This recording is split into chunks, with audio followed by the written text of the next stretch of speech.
Here in this we'll learn about classification and biochemical characteristics of Escherichia coli with its antigenic structure, viability characteristics, pathogenicity, pathogenesis, laboratory diagnosis, epidemiology, as well as prophylaxis and chemotherapy for the diseases caused by Escherichia coli. In detail about this Escherichia coli. Here, first we'll see classification of it. It is belonging to the kingdom Bacteria, phylum Proteobacteria, class Gamma Proteobacteria, order Enterobacteriales, family Enterobacteriaceae. This is most important family Enterobacteriaceae. Genus Escherichia, as the scientist Escherichia discovered this organism, and species coli, Escherichia coli, as this organism's habitat is colon, which is part of gastrointestinal tract, name given to the species coli. As you can see, this organism is cocobacillary rod-shaped organism. Large number of fimbriae as well as a pili present all over the body of this organism. So these are peritracheous flagella, and the smaller one, these are the fimbriae.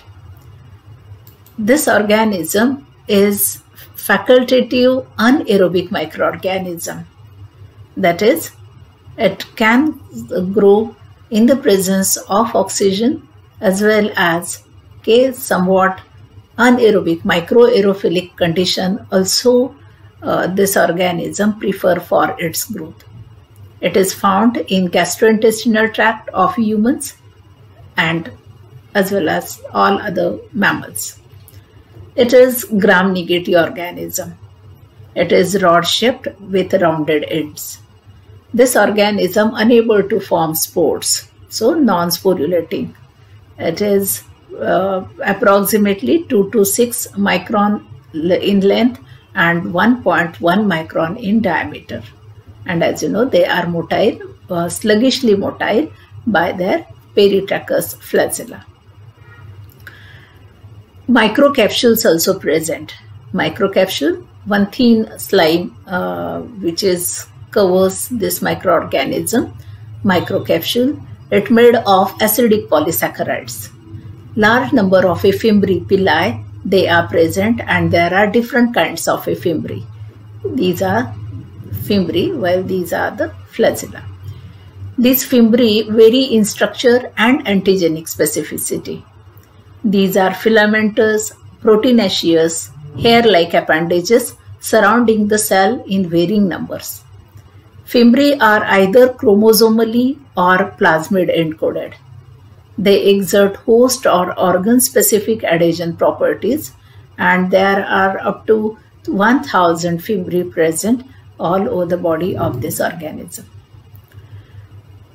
Now we'll see antigenic structure of E. coli. Here scientist Kaufman in 1940 identified various antigens by using serological methods.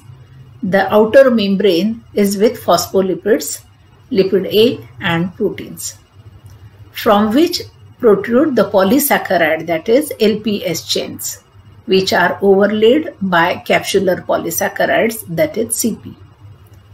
Both LPS and CP are the chemical basis of O and K antigen. O, that is somatic antigen, which is associated with the body of microorganism. Lipid A is linked to O-specific polysaccharides through an oligosaccharide linkage region called core region. There are two main variations observed in E. coli, smooth to rough variation. Because of a loss of O-specific polysaccharide moiety results in mutation in the microorganism from smooth, that is S, to rough, that is R form of the bacteria. R mutants express RLPS which consist only of lipid A and the core oligosaccharide. In case of K antigens, total number of identified K antigens are 100. They are acidic polysaccharides, and two groups are present in this acidic polysaccharides, group 1 and group 2. Here group 1 is of a high molecular weight. It is called as a type of antigen, related to the Klebsiella capsular antigen. They are stable at pH 6 when heated at 100 degrees Celsius. While in the group B, which is also called as a group 2 and L, that is labile antigen, having lower molecular weight. They are related to the K antigens in Neisseria meningitidis, as well as a Haemophilus influenzae. As they are heat labile, they are called as a L antigens also. O, which is somatic antigen, it is lipopolysaccharide present in the cell wall of a microorganism. That they are labeled as O groups from 1 to 181. 7 have been included in this: O31, O93, O8, O67, O72, O94 and O122. These O antigens are not type or a species specific. There are numerous cross reactions occur. This is heat stable antigen, and it is not activated by heating at 100 degrees Celsius for more than 2.5 hours. Next and important antigen present in the E. coli is a flagellar antigen. As you know, it is peritracheous in nature. Large number of flagella are present. So here the flagellin protein present in the flagella is nothing but a H antigen of this organism. It is heat labile antigen. It is heat labile protein. More than 50 H antigens have been identified. They are numbered from H1 to H56. Similarly, because of fimbriae, there are F antigens. They involved in the adhesion process, and they are expressed at 37 degrees Celsius but not at 18 degrees Celsius. They are again heat labile, and they agglutinate a variety of erythrocytes that can be used for their characterization, as well as in the laboratory diagnosis. Next part in the study of Escherichia coli is its cultural characteristics. They are facultative anaerobic organisms, and they are chemoorganotrophic. Their optimal growth temperature is 37 degrees Celsius, and after inoculation and incubation for 18 to 24 hours at 37 degrees Celsius, you can see large colonies which are up to 2 to 3 millimeter. The colonies are circular, convex and non-pigmented on nutrient agar. On blood agar, one can see zone of hemolysis by the isolates obtained from clinical samples. Some strains produce beta hemolysis, so you can see zone of hemolysis around the colonies on blood agar. On MacConkey's agar, as these organisms are lactose fermenter, pink colored colonies appear. So you can see this is picture showing MacConkey's agar and pink colored colonies of Escherichia coli. Colonies are glistening as well as smooth in case of S variant, while in case of rough colonies or R variant, dry wrinkled colonies appear. In liquid media, these S form, smooth form, they show homogeneous turbid growth within 12 to 18 hours, while the R forms, they form sediment on the bottom of the test tube. There is a pellicle formation if the strains are with a large number of fimbriae. Their viability is important because they can survive at 60 degrees Celsius for 15 minutes or at 55 degrees Celsius for 60 minutes.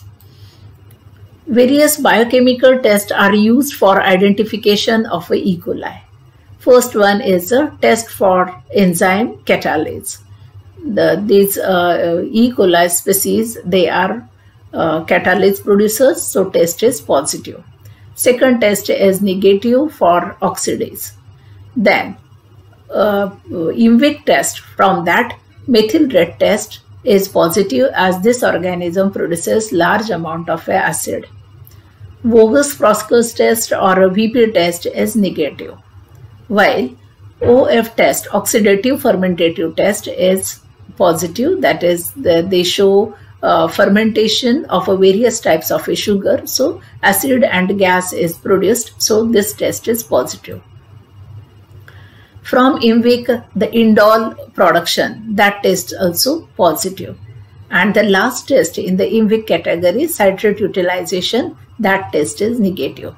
Means in case of a IMVIC test, first two tests, indole production and methyl red, the test, they are positive, and VP, that is Voges-Proskauer, and citrate utilization, that is negative. First two tests positive, last two tests negative. In case of a urease test, that test also negative, that is no production of a urease enzyme, while nitrate reduction test is positive and H2S production test negative. So these are important biochemical tests used in the identification of microorganism during laboratory diagnosis. For gas, that is for H2CO2 production, test is positive. For gelatin liquefaction, test is negative. Some strands, they may show hemolysis, so here hemolysis, that test is positive for some strands, mainly from the clinical sample from the patients. Then test for the utilization, fermentation of various sugars. This is important test, as this organism can ferment glucose, lactose, mannitol, arabinose and sorbitol. The test is positive for acid as well as for the gas production. While in case of a sucrose, this is non-reducing sugar and organisms show variable type of a test. Majority of the times test is negative for sucrose. So this is all about biochemical characteristics which are used in the identification of the microorganisms in the laboratory diagnosis. Now test for, next part is pathogenicity and virulence factors. Pathogenicity, that is how that microorganism able to cause disease in human being, and which are the virulence factors which help in the disease production. So here you can see list of infection in this slide, where there is a bladder and kidney infections. Majority of urinary tract infections are by this E. coli. There is a septicemia, bacteremia, that is these bacteria are present in the blood, can lead to septic shock. There is a hypotension as well as a fever. It may be complicated by uremia. Now here in this organisms are present in urine also. Now there is a coma, and this may result in death of a person. There is one more type of infection by E. coli called as a neonatal meningitis, as well as not only involvement of a central nervous system, but involvement of a lungs is possible, which leads to pneumonia. So here, when there is a meningitis, at that time it is observed that the reason for which is the presence of a capsular antigen. Then next category of a disease is HUS. HUS is nothing but a hemolytic uremic syndrome, where because of a growth of this organism in the kidneys, there is a presence of a blood in the urine of a patient. This is again life-threatening condition in some patients. There is a diarrhea and dysentery-like infections by E. coli, as this organism is opportunistic pathogen. Depending of immune status of the person, you can see this type of a condition. Cholecystitis, that is inflammation of gallbladder, And cholangitis, that is inflammation of the bile duct system, is also common diseases caused by Escherichia coli. Now, this is because of the enterotoxins produced by microorganisms. They are enterotoxins. These are the toxins which are produced by microorganisms in the body, and they are classified according to their heat stability. LT and ST. LT is heat labile toxin and is inactivated by incubation at 100 degrees Celsius for 30 minutes, while ST is heat stable toxin which retains toxin activity after such a treatment. LT is very similar to the cholera toxin, and there are two types of a cholera toxin, LT1 and LT2. Here you'll see various types of a gastrointestinal infections by E. coli. E. coli normally also present as a commensal of a gastrointestinal tract, but the variants which are opportunistic pathogen, they may cause infections. So here first we'll see enterotoxigenic E. coli, ETEC. Host for this ETEC human is itself, as well as various animal categories like pigs, sheep, goats, cattle, dogs, horses, etc. And here about this organism ETEC, enterotoxigenic E. coli, it is non-invasive strain, means it grow in lumen. It causes diarrhea in children, as well as the disease is called as a traveler's diarrhea. That is given during traveling, this organism with water or food enters in gastrointestinal tract, as there is the variation in the microorganisms which are already present in the gastrointestinal tract, and these newcomers, one can see traveler's diarrhea in the patient. This organism produces heat-stable enterotoxin ST. There are more than 200 million cases of diarrhea, as well as because of which large number of deaths each year. Second important E. coli is enteropathogenic E. coli, EPEC. This is again present in the human, rabbits, dogs, cats and horses. They serve as a reservoir of it, and has an array of a virulence factor similar to Shigella toxin. Means whatever the dysentery-like symptoms of a shigellosis they observe here. It is moderately invasive and it elicits an inflammatory immune response in the patient. Third important E. coli is EIEC. This is also called as a entero-invasive E. coli.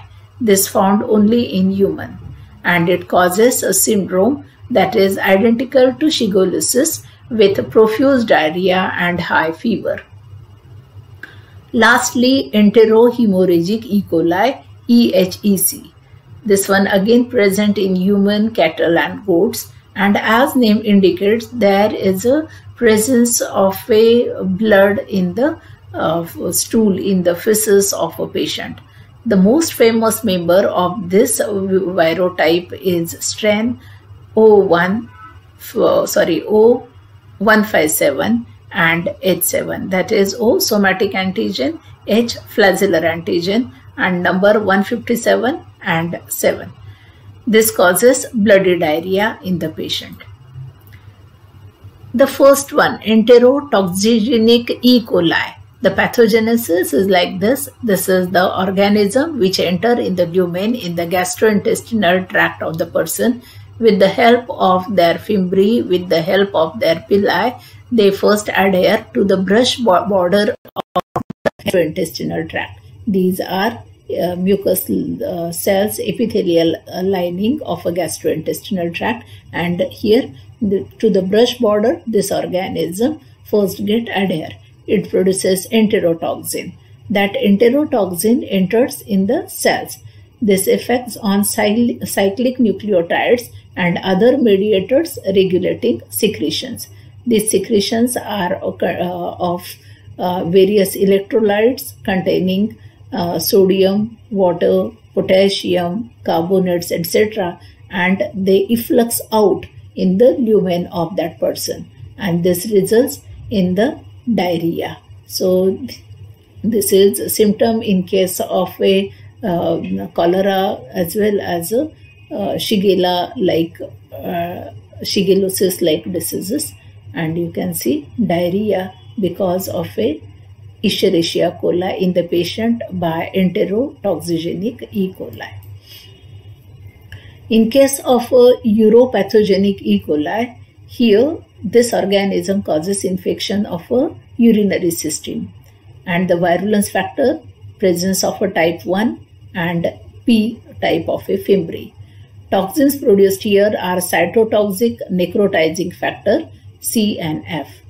They adhere and they secrete toxin as well as alpha hemolysin, which leads to lysis of red blood cells, and so in the urine blood is present during infection. As you know, in majority urinary tract infection, involvement is of a Escherichia coli. To the disease name given cystitis, that is inflammation of a bladder where urine is stored.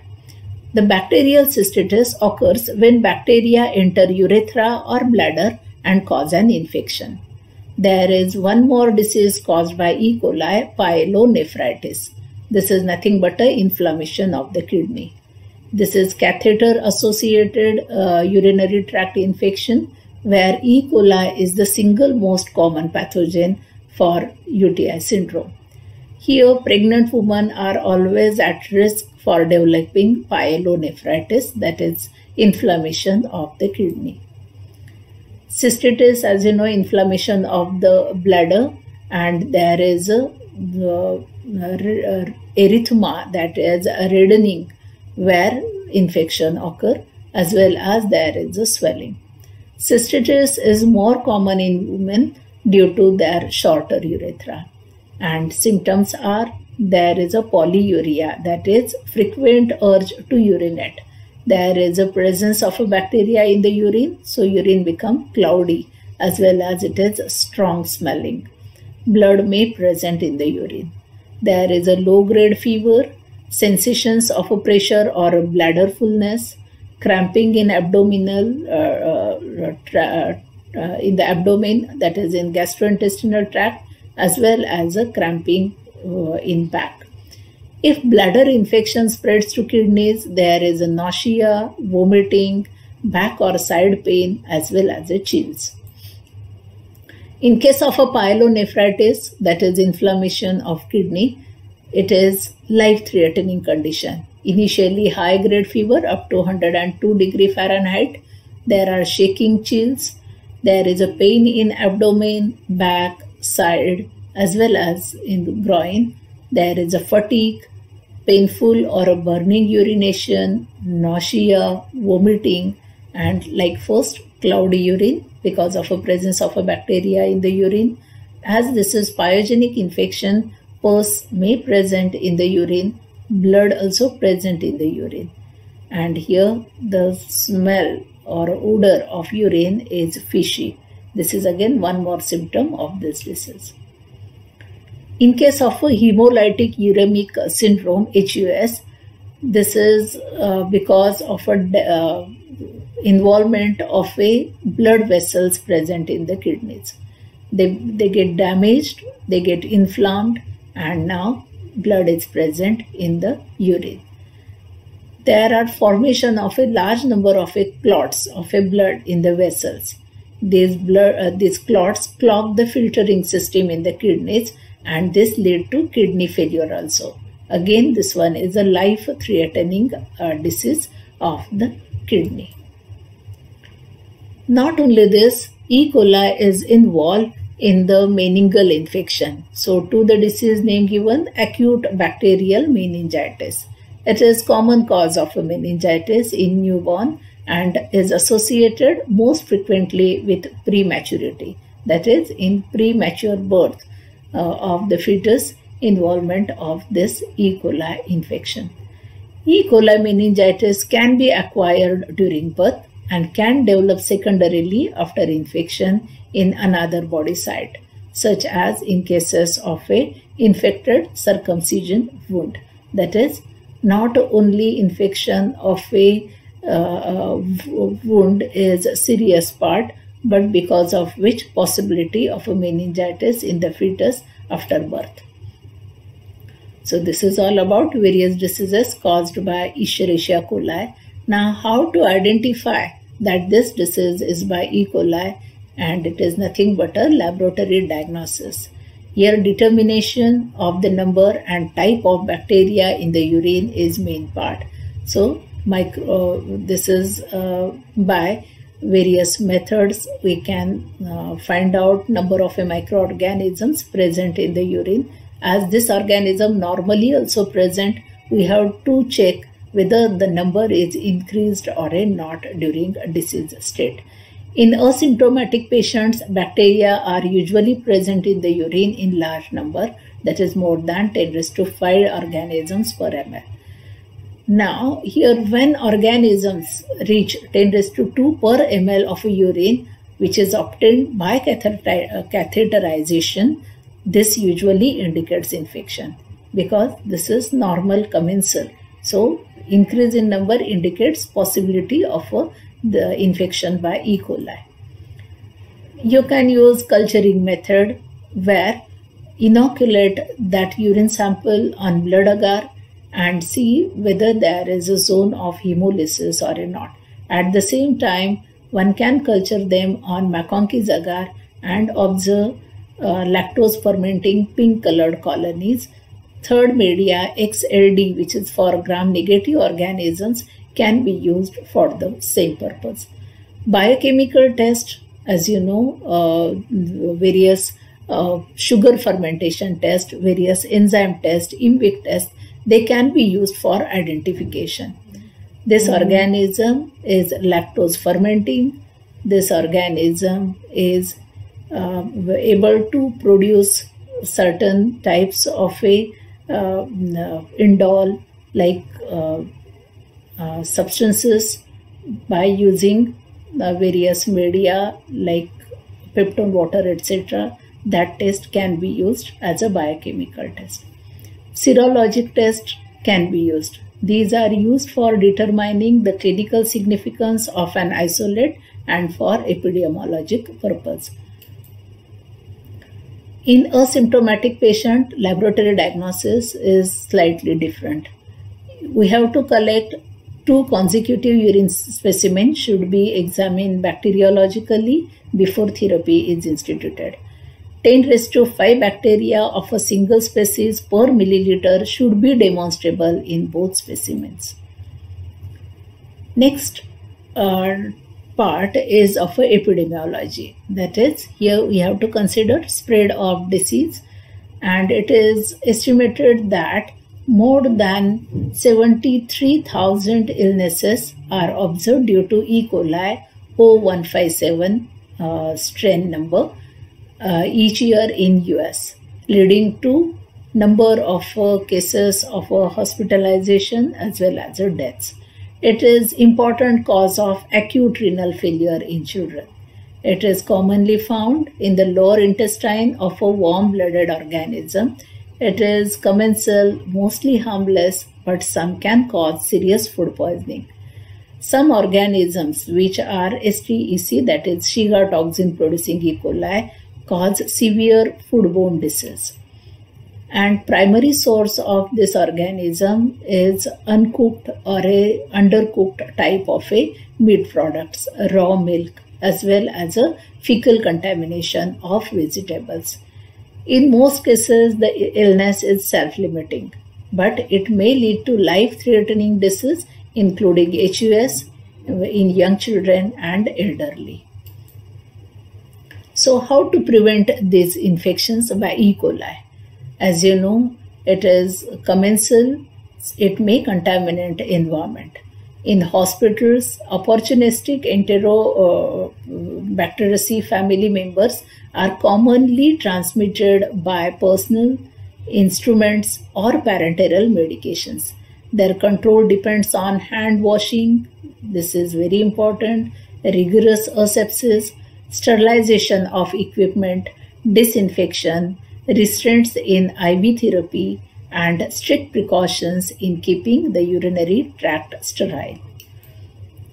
It is heat sensitive, so in preparing food at home, be sure to follow basic food hygiene practices such as cook thoroughly. In the treatment part, as you know, this organism is susceptible to number of drugs.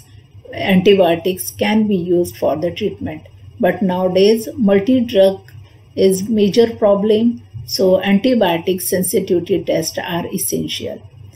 Diarrhea patients usually need only symptomatic relief. Antibiotic treatment may prolong in the fecal carriage or increase the risk of a secondary complications. Treatment of a bacteria and septic shock is essential because there is a chances of a dehydration because of for this restoration of a fluid and electrolyte balance by rehydrating patient is requirement. In case of an uncomplicated UTI, oral antibacterial can be introduced. So here example is of a beta-lactam ampicillin, beta-lactam group of drugs like ampicillin, amoxicillin, cephalexin. While in the quinolone category, ciprofloxacin and levofloxacin can be used. For certain infections of E. coli, nalidixic acid also used in the treatment. So this is for the complicated UTI, pyelonephritis, use of such a types of drugs. So this is all about various diseases of E. coli, their treatment, as well as prophylactic measures for it. Thank you.